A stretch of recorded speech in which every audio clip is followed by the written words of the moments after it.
Hello and welcome to the third rail. If you follow the channel, you might have seen a couple of videos about a temporary Märklin layout I am currently working on. If you haven't, I strongly recommend you watch the other videos in the series accessible via the little card at the top of the screen now.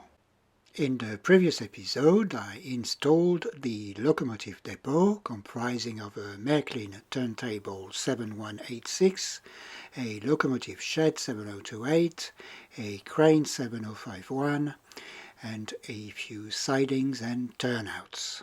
I've also installed wireless controls to operate these accessories. In this episode, I'll be retrofitting a few braking modules that I forgot to install in the previous phase. So why do I need braking modules? After all, I've set up a lot of stopping sections everywhere around the main lines. Aren't they not enough? Well, not really. You see, locomotives are not equal in terms of braking. Some will stop on the spot, and some will take their time depending on their weight and their gearing. This could lead to a locomotive simply jumping a signal, and it's something we want to avoid in an automated scenario. Long braking distances are very common with older, heavy Märklin models that were produced up to the late 70s, early 80s. For example, I dug out this 3047, which is a BR44, a heavy freight locomotive. I've set it up on the track and I've given it a little consist of coaches for good measure. We are going to let this locomotive run around a loop at ground level at my favorite speed setting, which is 150 on the transformer. The locomotive will go around a mini block system and we are going to see if it is able to stop at this low speed. So I'll give it a green signal and we're off. The consist will go towards the station. There the signals are both set to red. Now you can see the locomotive slows down, but not enough, and it overshoots the stopping section, gets power again, and carries on. On the other side, it's the same story. Now let's have a look at what's happening on the station siding. We'll be there in a second. There we go. Same story. The locomotive slows down but doesn't stop. So a way to make it stop, of course, would be to reduce the speed a tiny bit just before the signal, and as you can see, the locomotive makes the stopping section. So a solution to the problem could be, of course, to lower the overall speed on the entire layout. But some other locomotives might not get on very well with a lower speed setting. They might grind to a halt in places or go excessively slowly. So I need a way to automatically lower the voltage in certain sections by just 1 or 2 volts, or maybe 3, to lower the speed of faster or heavier locomotives just enough so that they can make their stop. And this is where the braking modules come into play. They are based on a series of diodes arranged in an anti-parallel circuit. To be able to switch the braking function on or off, I've also added a relay. I've described these braking modules in another video called Little Helpers Braking Modules, which I published on the channel back a few months ago. There's a little card on the top right hand corner of the screen now if you fancy having a quick look. On the layout there will be 2 types of braking areas. There'll be areas where the braking is switched on when the signal ahead is set to a red aspect, and in other areas the braking function will be on permanently. So I'll first start with the stations where I will need a permanent speed reduction before the stopping sections. For this I have simply put together a board which will share one of these diode circuits across 4 outputs, which can be used to feed 4 braking sections in the station. The setup is exactly the same as the one for the stopping section. I need to set up an additional isolated section of track ahead of the stopping section, and I will feed power at reduced voltage to that section. So any train going over that section will automatically slow down a bit before hitting the stopping area. So I'll start by isolating the braking section. One end is already isolated because that's the end of the stopping section. So I just need to isolate the other end, and I have now a section of 3 standard track length which is isolated. I'll then take one of those track elements out and I'll replace it with a homemade feeder track.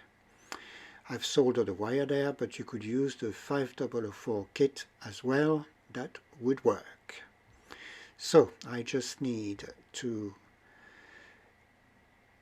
install my feeder track between the 2 ends of the braking section.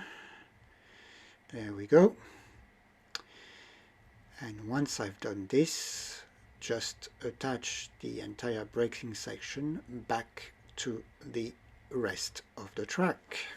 Of course, as I'm doing this, I haven't got the right glasses on, which makes the process a bit slower, but I will soon have everything in its place. There we go, we're nearly there. Excellent. So the next step is to connect the braking module. So I need to connect the feeder wire to one end of the diode circuit, and on the braking module that's the end where I've got 4 outputs for each of the tracks in the station. There we go. Then I'll just need to feed another wire from the transformer, which I will attach on the other end of the diode circuit, and my braking section will be operational. There we go, all done. So I'll put this away and we'll be ready to do a quick test. So at first I'll take the same locomotive we tested earlier and I'll send it at 150. It will slow down and stop at the signal. Perfect. But just to show you that the diode circuit is just set up for a certain speed, let's try and increase the speed a tiny bit, I think just by a notch or two, and as you can see the locomotive jumps the signal. I could add some diodes to change that, but I'm happy with that 150 setting. So if we try with another locomotive, same result, and this locomotive doesn't grind to a halt anywhere else. So I can now set up the 4 track of the station area with this braking method. I can now move my attention to the main lines where the braking needs to be set up somewhat differently. Basically the braking section needs to be fed with reduced voltage if the signal aspect is red, and with full voltage if the signal aspect ahead of it is green. So to do this, I've put together a little board and I've added a relay to the circuit. So depending on the state of the relay, the feeder track will receive either power through the diode circuit, so it will be a reduced voltage, or the port will be fed with the full voltage. The relay will be toggled depending on the aspect of the signal ahead of it. So I'm going to set one up. I've picked a signal as my first victim, and I'm going to start by isolating a section of track to create a braking section, the same way we did in the station area. So I have my feeder track and a bit of tape to isolate the end of the braking section, and I then set up the feeder track. That's it, we're ready to go. Now I can start the connection of the braking module. So the feeder track will be connected to the port on the braking module that alternatively provides high or low voltage from the relay. There we go, simply plugs in. So now I need to provide the circuit with power from the transformer. For this I'm going to simply tap into one of the wires which the signal already uses to provide the stopping section with power from the track ahead. So I just grab a cable, plug into the common port of the relay, and then I'm going to slide this little piece of wire under the turnouts to be able to connect it to the red wire in front of it. And of course it will require a bit of gentle persuasion, and we are done. So depending on the state of the relay, the power will come from the track, will go to the common port on the relay, and then either go through the diode circuit back to the port and then to the feeder track, or will bypass the diode circuit, go to the port and then back to the feeder track. So I've connected the relay to the lighting circuit so that it's able to switch, and I now need to set up the controls for the triggers that will toggle the relay one way or another. The first trigger cable will be simply attached to the same contact track that controls the red aspect of the signal, so it will be wired in parallel. The other trigger cable will be connected a bit further ahead on the layout, just before the contact track that switches the signal to green. That's it, all done. I shall now test my creation. So the signal is red, the locomotive slows down and comes to a halt. Great! Let's try that with a green signal. The locomotive simply powers ahead. Brilliant! Exactly what I wanted. So all I need to do is go around the layout and set everything up. And a few hours later I had finally completed the installation of all the required braking modules. You'll be able to see a few examples of the new behavior of the locomotives on the layout. You see, when the signal is green, locomotives simply power through the area without slowing down. My troublesome BR44 makes it stop at a red signal after the ramp.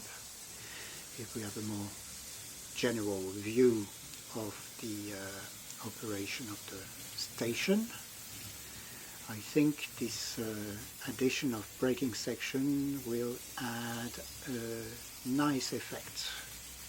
If you can picture that with a few consists, I think it should look pretty nice. So not a bad result, if I may say so myself. So with this braking business done, I now only have one task left in the build, and that's the installation of the catenary. This is a task I usually start once I've had a chance to have a few running sessions with various types of rolling stock. This usually reveals little issues here and there, and the track is easier to access if there are no overhead lines in the way. So I shall hit the pause button on the build for now. I will just do a bit of tidying up and prettification, and I'll start working on a running session. That's it for now. I'd like to thank you very much for watching. It's very much appreciated. I'd like to thank all the existing and recent subscribers to the channel. I am still amazed that people are so interested in my production that they subscribe and sometimes even give me a like or two. It's very much appreciated and it keeps me going. Thank you very much again. Bye for now.